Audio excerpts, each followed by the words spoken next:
Okay, so invasion again. Yeah.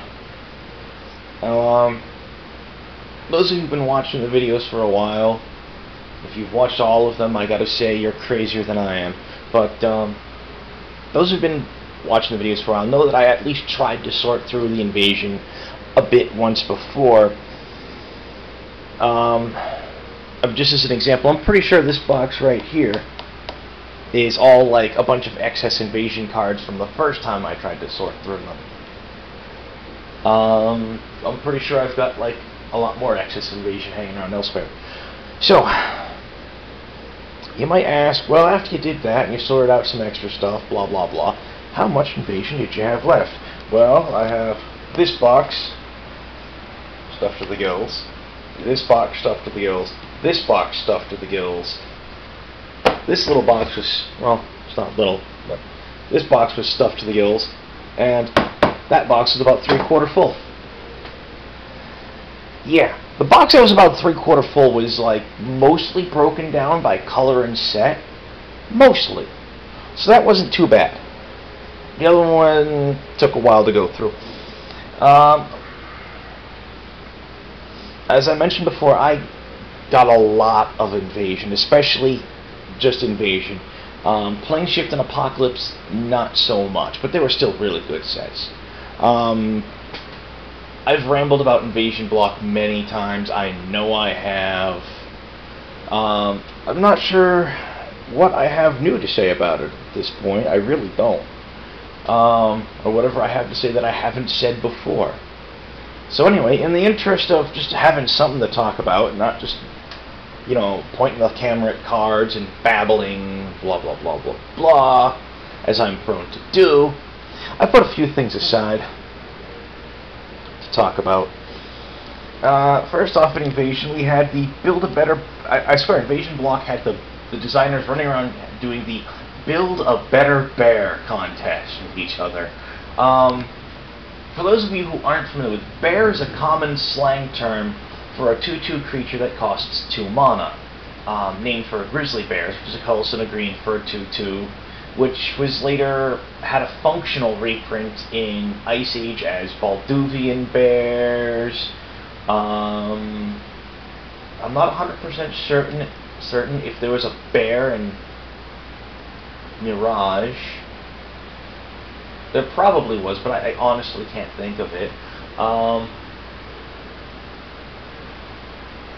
Did Tempest have a bear? I don't remember if Tempest had a bear.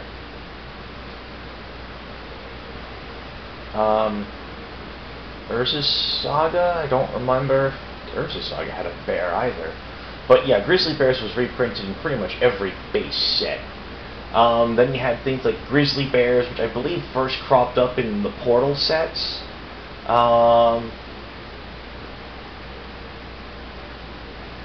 Bears. There have been a lot of functional reprints of, actually no, Grizzly Bears was originally in, yeah, never mind, forget I said anything on that, Grizzly Bears probably were in Portal. There was also a card called Bear Cub, which was absolutely identical to Grizzly Bears. Yeah, I just brain farted in there someplace. It's alright. Basically, yeah, there's been a lot of 2/2s for a colorless and a green that were bears. So here we have a bunch of 2/2s that are 2 mana. And instead of being, you know, a colorless and a green, they're 2 color cards. And,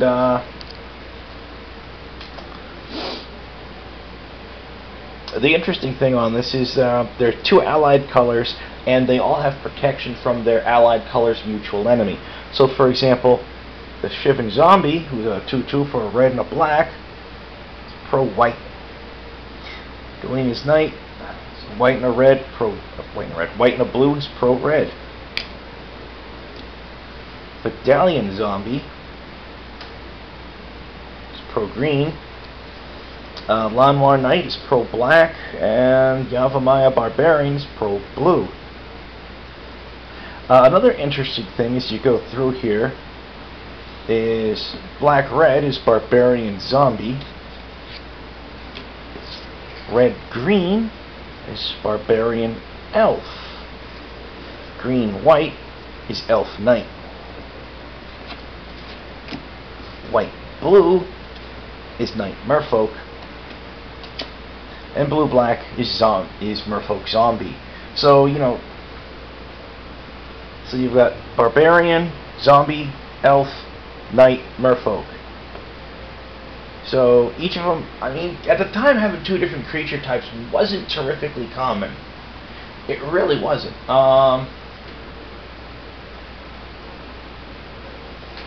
In fact, if you look at some of the other creatures we have around here, Wizard, Wizard, Wizard, Wizard, Beast, Kavu, Zombie. I think he's actually, that particular zombie's been changed to have another creature type as well, though. I'm willing to bet a lot of these other cards have as well.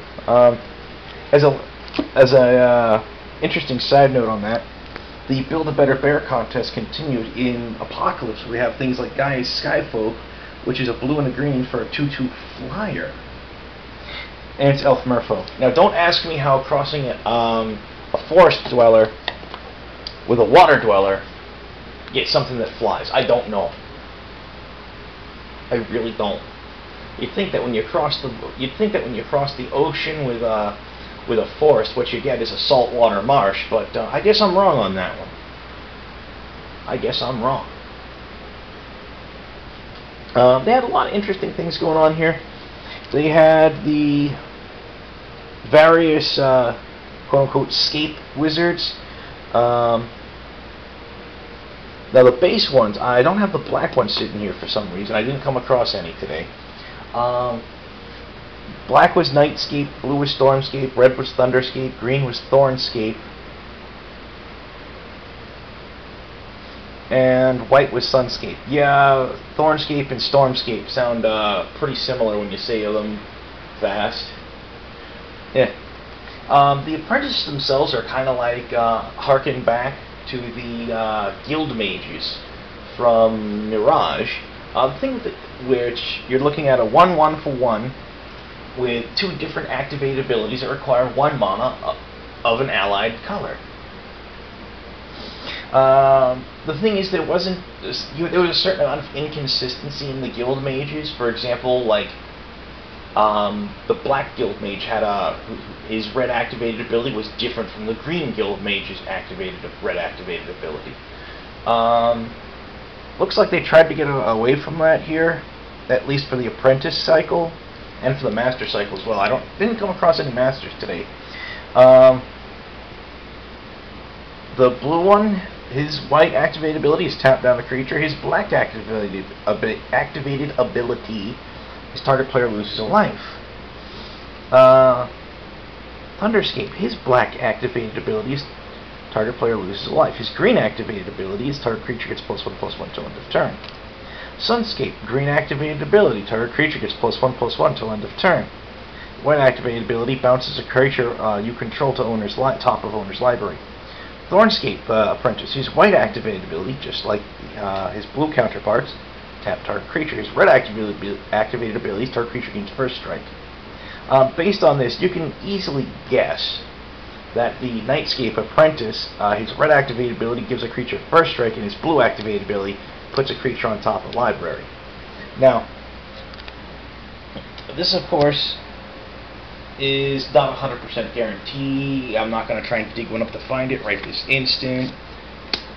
But what I will say is that, from what I do recall, the Nightscape definitely has the blue activated ability that the Sunscape has as well, because it won me a game in a draft. I ran out of cards, and then I just started ran out of cards, and I'm like, okay, no problem, I can handle this. And my opponent underestimated me, and he's one of those types that really knew better. He used kill spell, tried to use a kill spell on my apprentice, and when he did it, I just like, okay, I'll bounce him to the top of my deck. I don't have a deck, he just bounces, he becomes my deck. Next turn, untap, upkeep, I draw him, I play him, say go. He sits there, says go. Maybe he thought I wouldn't see it. I don't know. And then my next turn, untap, upkeep. I pay blue. I bounce him to the top of my deck. I draw him. I play him. Say go. And at this point, he was getting pretty desperate. And he tried to rush me, and it once or twice. It didn't work. He couldn't do it. He ended up actually leaving himself in a worse board position after the fact, even though he did do like a couple of points of damage to me. But my life total was too high for him to take me out. He needed to get rid of that apprentice, and he wasted his last kill spell Earl on it too soon. And I mean, it was amazing. I mean, he ran out of cards about 5 turns after I did, and I won the game because he couldn't draw. Oh well. The Masters, they were the Masters for the various Escape Wizards. They were 2/2s for 2 colors and 2 of the appropriate color, and all of their activated abilities were 2 mana of an allied color. For example, the Nightscape Master was 2 colors, double black for a 2/2, and you could pay blue and tap him to return target creature to owner's hand, or you could pay red and tap him for a 2 damage target creature. I'm not sure if there's a restriction on the blue one, whether it had to be a creature you controlled or not. I can't recall. But yeah, I mean, and of course you had consistency in what these were across the board on these guys. Then we had the appropriate battle mages, where you didn't have that consistency so much. That they had off-color kickers beforehand. In the beginning of Invasion, kickers was always same color. Here we had off-color kickers. We ended up having really weird kickers by the in like sacrificing lands, paying life, etc., etc. So they actually ended up doing more with kicker and invasion block than they usually did with a new mechanic and a new block. I'm a little bit surprised that multi-kicker took as long to come around as it did, but whatever. They're all 2/2s for 2 colors and 1 color. Honestly, probably the worst of them was the Thunderscape Battle Mage. His black kicker was target player discards 2 cards, and that was a colorless and a green. His green kicker destroyed an enchantment, and that was a single green. He was probably the worst of them. The Sunscape, even the Sunscape had its uses. His green kicker destroyed target creature with flying, that was a colorless and a green. His blue kicker, 2 colors and a blue, drew you 2 cards. That's nice stuff. The Black Battle Mage had uses. He was fun. His blue kicker would return up to 2 target non-black creatures to owner's hands for 2 colors and a blue. His red kicker for 2 and a red was nuke a land. Oh yeah. Let me tell you, especially if you had some way to bounce him repeatedly, that was awesome. Because nothing says awesome like the ability to repeatedly nuke lands in limited. Oh yeah. Arguably the best battle mages were the green and the blue one. The green one, the white kicker, which was a single white, would nuke an artifact, and the red kicker would deal 2 damage to a creature or player. That's not bad at all. The blue one, the white kicker, would just gain you 3 life. It's okay. The black kicker was nuke target non-black creature. Can't be regenerated. That's pretty good. You also saw, of course, the familiars, the various escape familiars in I want to call it Planar Chaos, but that's not what it was called. It was called I'm trying to remember what it was. Plane Shift. Brain fart. Yeah, Plane Shift, Planar Chaos. It's easy to get the two names confused in your head. For example, right here we have the Thunderscape familiar, before I forget about the familiars. He's a 1/1 first striker for a colorless and a red, reduces the cost of black and green spells, that is, red's allied colors.